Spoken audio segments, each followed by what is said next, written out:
The covenant ceremony at Sinai included God's announcement of and Israel's agreement to certain covenantal stipulations.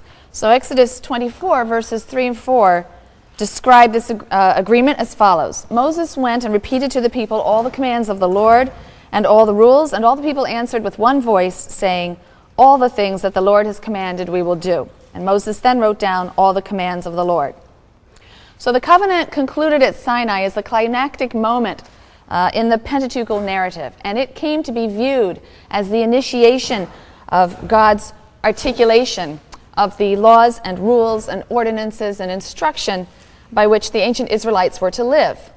And so later editors consequently inserted law collections from later times and circles into the story of Israel's meeting with God at Sinai and subsequent sojourn in the wilderness.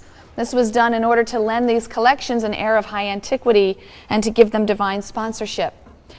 The conclusion of biblical scholarship is that a number of separate bodies of law have gravitated to the story of the 40-year period of Israel's formation into a people. So that's the period of the covenant at Mount Sinai and then the journey towards the Promised Land.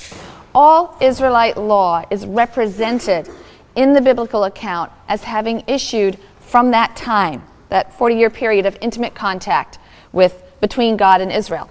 The laws that scholars will often refer to as the J.E. laws, since they sort of are introduced by that narrative. Some people think it's best to just think of these as separate legal collections, but those occur in Exodus, and so they tend to be dated 10th, 9th century in their written form.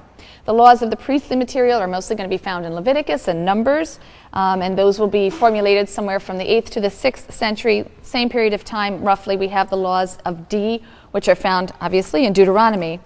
But these sources themselves are clearly drawing upon much older traditions. Some of the individual laws are clearly quite ancient. They have a great deal in common with ancient Near Eastern legal traditions generally of the second millennium. The laws of Exodus, for example, some of them bear such similarity to the Code of Hammurabi that we can really assume that they are drawing upon a common legal heritage, a Canaanite law, what would have been known as a legal tradition in Canaan. So whatever their actual origin, however, the Bible represents these materials as having been given at Sinai or during that 40-year period after. So given at Sinai, you have the Decalogue, not very well translated as the Ten Commandments, we'll come back to that. Covenant Code, so that's a chunk of material, 3 chapters in Exodus. Then we have a small passage referred to as a ritual decalogue, we'll come back to that. You have priestly legislation, a little bit in Exodus about the cult, obviously, then on into Leviticus and some Numbers.